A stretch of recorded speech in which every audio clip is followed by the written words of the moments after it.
name is Shirley Howard, and I'm a fashion reseller on Poshmark and eBay, and sometimes Etsy and Facebook Marketplace. So if you're interested in any of those platforms or fashion reselling, hit that subscribe button below to be notified when new videos are released. So today's video is going to be Poshmark specific, and I'm going to share my formula for being able to generate thousands of dollars a month in extra income by spending a little bit of time on Poshmark each and every day. So Poshmark is not my full-time job. Poshmark is not my part-time job. Poshmark is a side hustle. I do have a completely full-time job that I work outside the home. It's a very, very busy job. I love my job, but I also love working on my Poshmark business. So I started back in May of 2020, so about a year ago, in what I would say as a serious seller, or to become a serious seller on Poshmark. I started as a buyer, as probably most of you did, then slowly tried to work it and figure out how I could become a seller. I do have a background in purchasing and inventory control and inventory management and a lot of things that you're required to do for Poshmark. I've been doing all my life in my work career, so a lot of that knowledge I already have, and I take that into consideration. But there's also a lot I didn't know. I'm not a fashion expert. I know what I like. Doesn't mean what I like sells on Poshmark. I like certain brands. Doesn't mean those brands sell on Poshmark.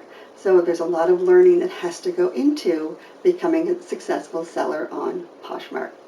And I watched the commercial, and it says, all you have to do is snap a picture and put it online and bam, it'll sell. And in the commercial, they write things like, this is a really cute top. But if you go back and look at Poshmark's own guidelines, they tell you to do the complete opposite.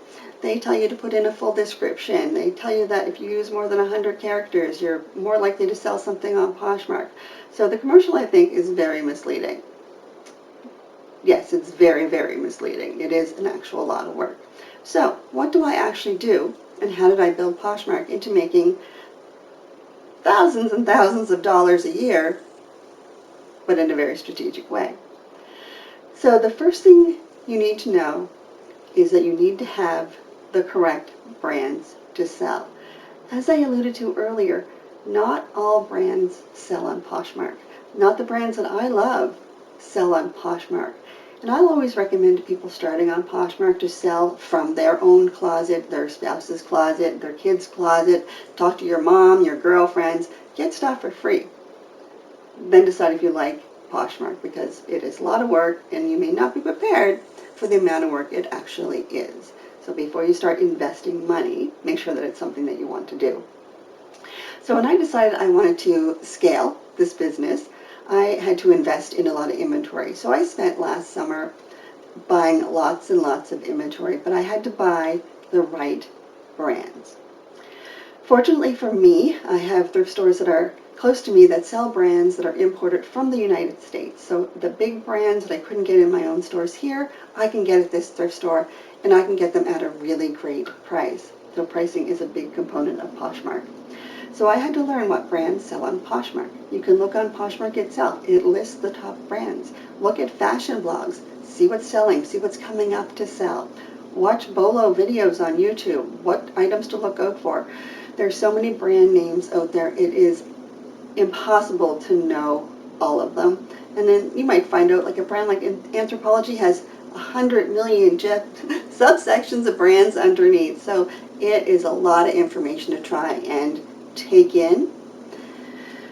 So I suggest you start slow and then build from there. So that's what I did. I started investing in inventory, the correct brands, putting them in my Poshmark closet and waiting to attract buyers for those brands. One of the other things that you might consider when you're buying items or listing them on Poshmark, are they rare items? Are they new items? Or are they used items? So a rare item, you can get a higher price for. A new item, you would tend to get a higher price for. And a used item, you're going to get a lower price for. Now, that's a very generic statement. There are, of course, going to be exceptions to that rule.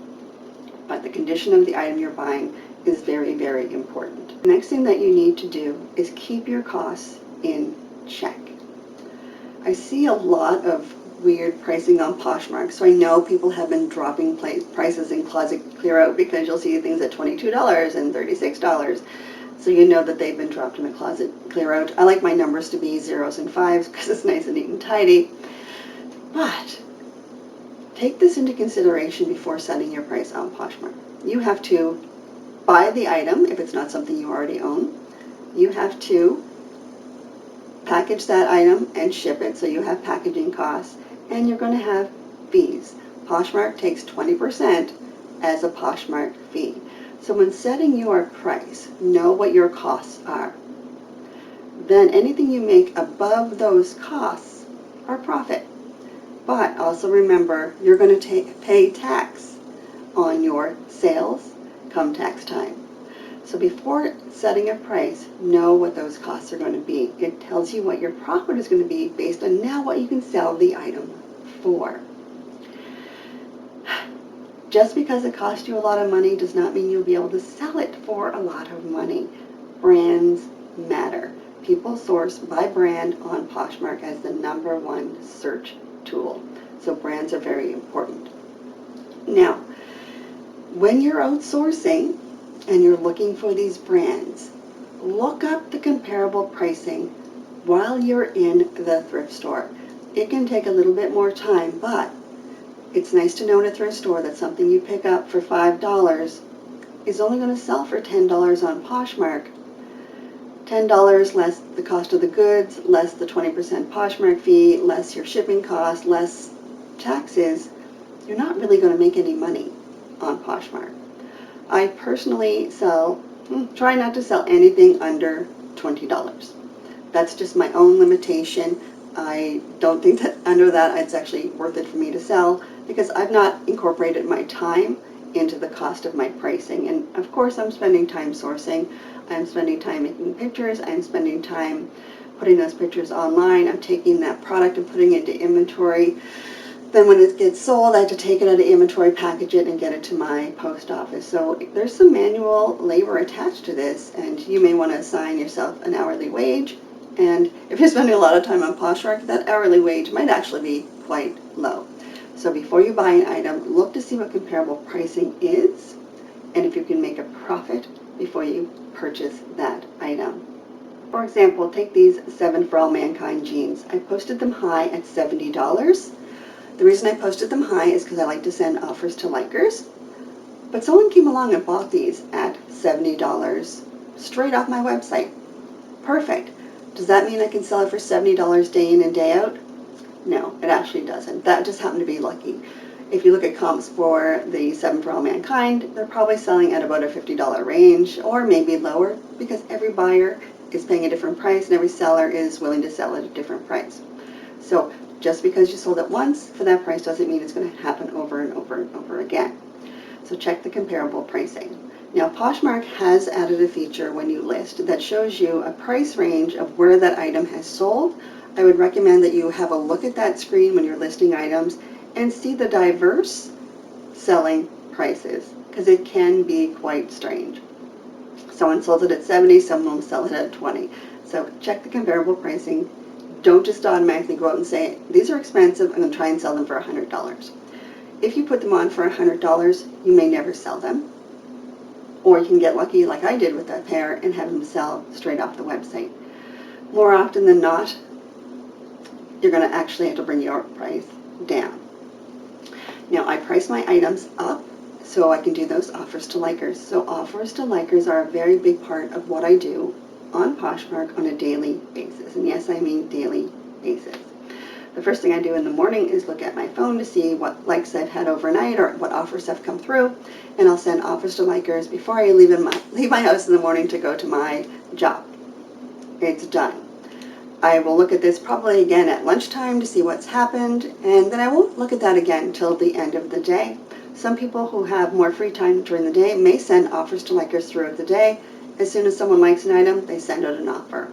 But offers to likers is how I sell most of my items. So it's very important for me to be on top of those offers and those likes, so I can send those offers to likers and hopefully stimulate them into making a purchase.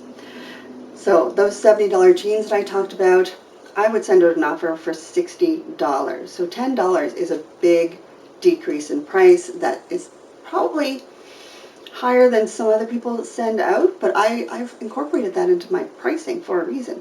I'm giving you $10 off.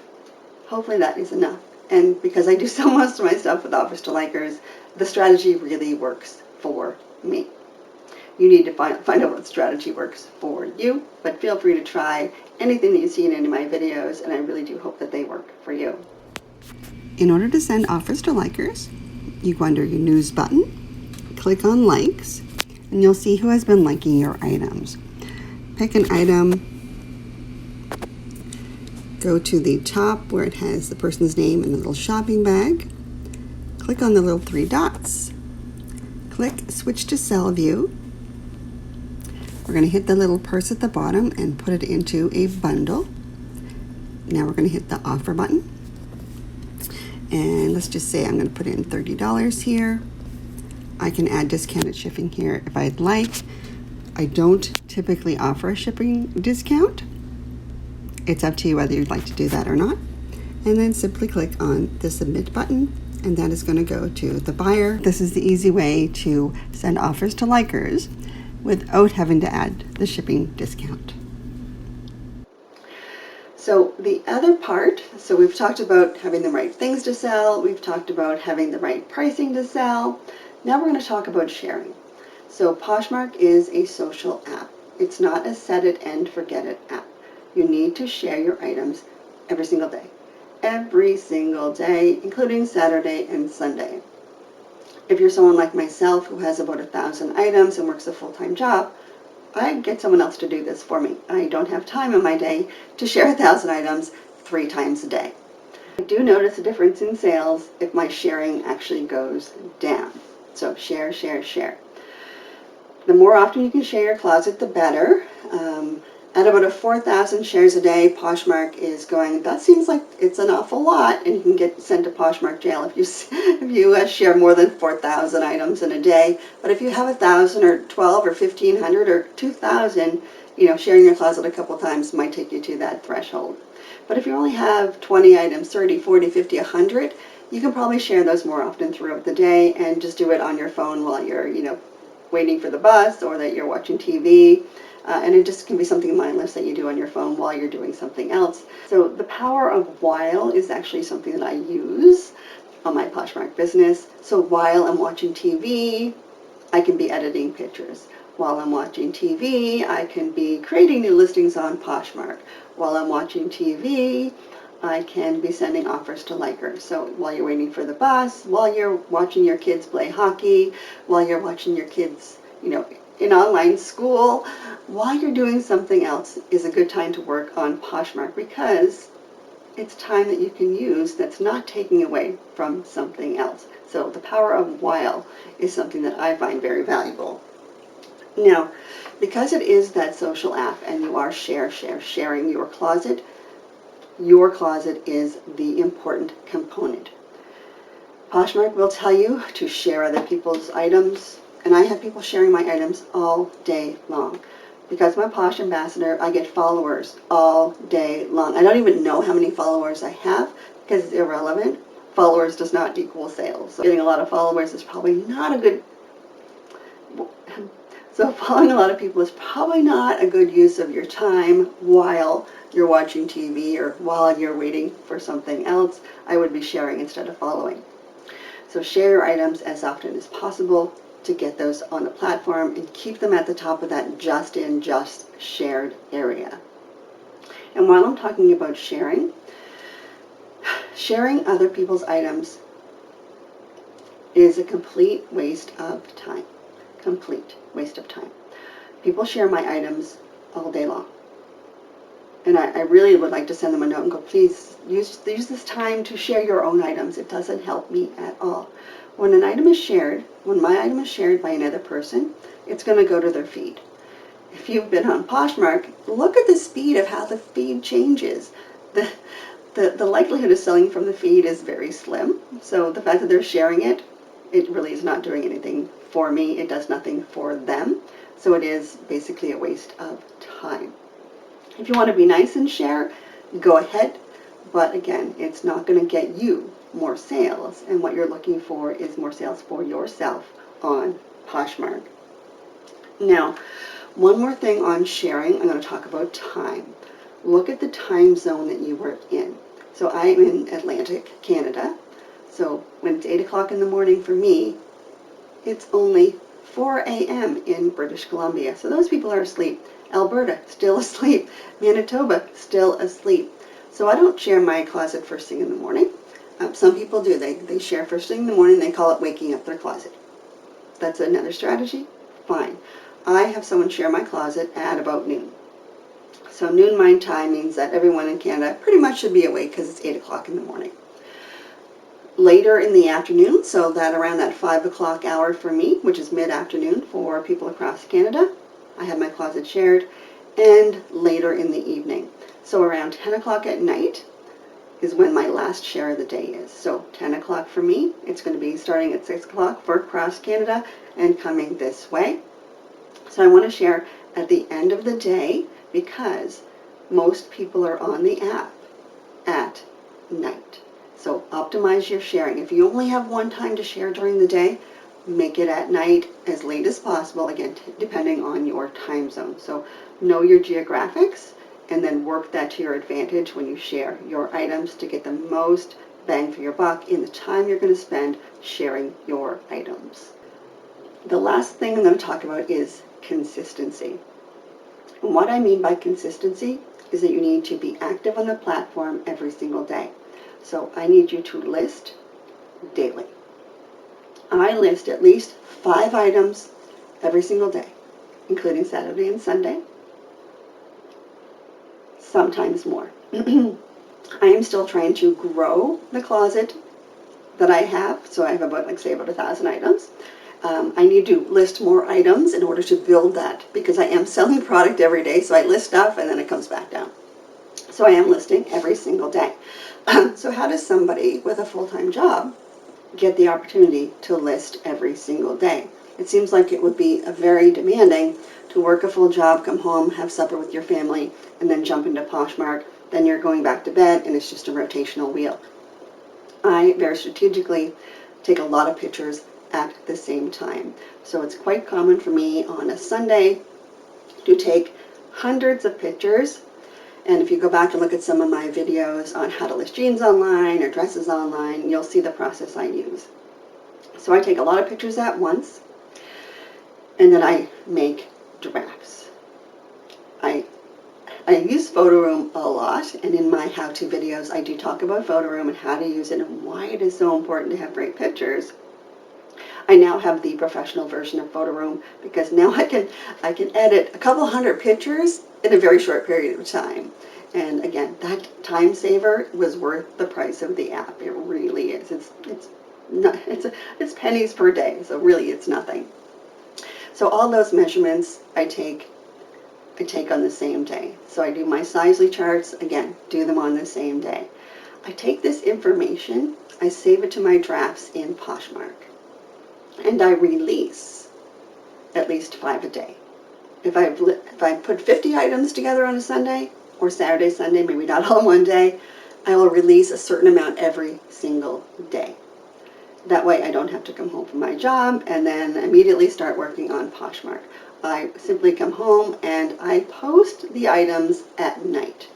As I mentioned, I am in the Atlantic time zone and I want to put them on the Poshmark site when most people are looking at the site, which is during the evening. So I release those every single evening. And again, if I have more, I may release them throughout the day, but I'm typically looking at an evening process. And when they're drafts, it's just like list, list, list, list. It doesn't take any time at all.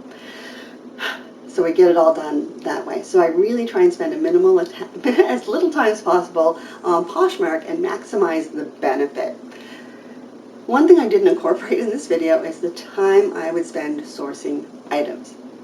Now, I'm a shopper. I've always been a shopper before Poshmark, so I think the shopping part is fun, and I think everyone that thrift shops will agree.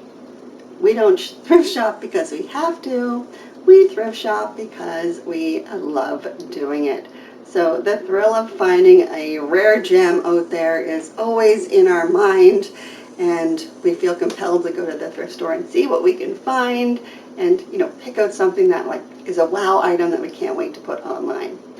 So I don't incorporate that time because I would probably be shopping anyway, so I don't really, we won't talk about how much time I spend shopping.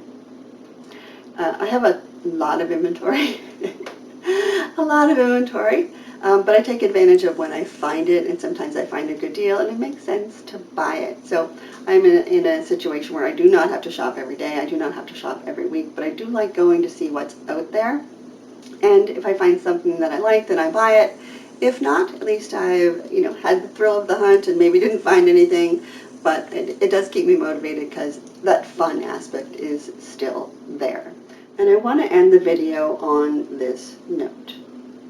Offers that are sent to you from potential buyers.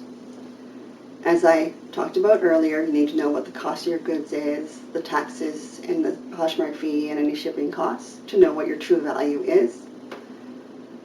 Look at what you posted it online for, and then look at what you've been offered. And I hear a lot about lowball offers on different Facebook groups that I'm part of. I've gotten lowball offers that were ridiculous, like you post something for 100 and they offer you 10. That's ridiculous. Those are situations where I don't even counter. I just ignore those completely because I said, we're never getting anywhere near where I want to be. But if I go back to that example of those jeans, I posted them at $70. If somebody sent me an offer for $50 for those jeans, I would take it. I would take it all day, every day. It cost me $5.50. I'm going to lose 20% to Poshmark. Okay, that's fine. I'm still making profit. I have lost sales that I have regretted by counter offering when I really should have accepted the offer for what it was. So let's just say I was selling at 70, someone offered me 50 and I went back at 60. I might be hearing crickets. So I've lost a $50 sale by trying to squeeze out another $10. So I know my costs in and out. And the buyer may think they're giving me a lowball offer, but because I've priced it correctly, I can actually accept it and make money. So I will suggest that you don't, you know, automatically discard any offers that you get from buyers. Look and see if you can actually accept the pricing. And if you can make money off it, accept the pricing. Don't try and squeeze out every nickel. And it's hard for me to even believe I'm saying those words, but I've come to the realization that if I'm trying to be greedy with my sales, I actually will lose sales by being too greedy. So I've learned to look at my cost and learn what I can accept. And sometimes those lowball offers aren't as low as people thought they were, and I can still make money on the sale.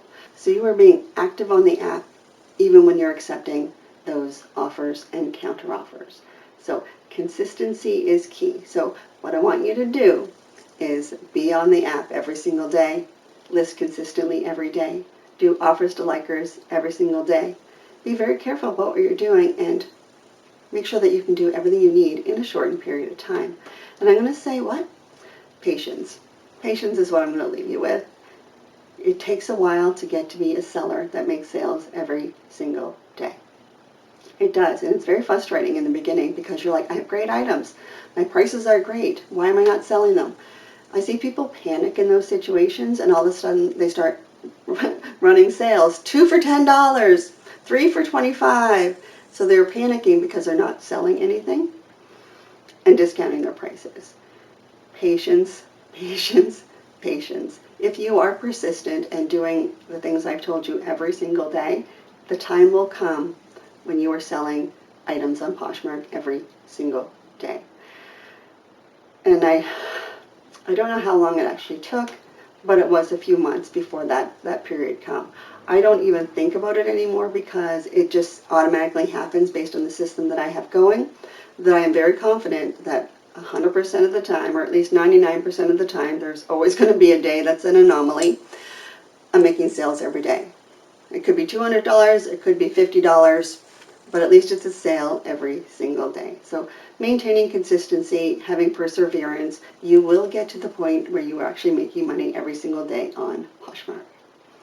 So I hope that these were helpful for you and that you can use some of these strategies in your own business to make more sales on Poshmark. So on your way out today, don't forget, hit that subscribe button. Give me a thumbs up or thumbs down. Drop me a note in the comments. I love to hear from people out there, and I do get back to every single person that drops a comment. And I will see you in my next video.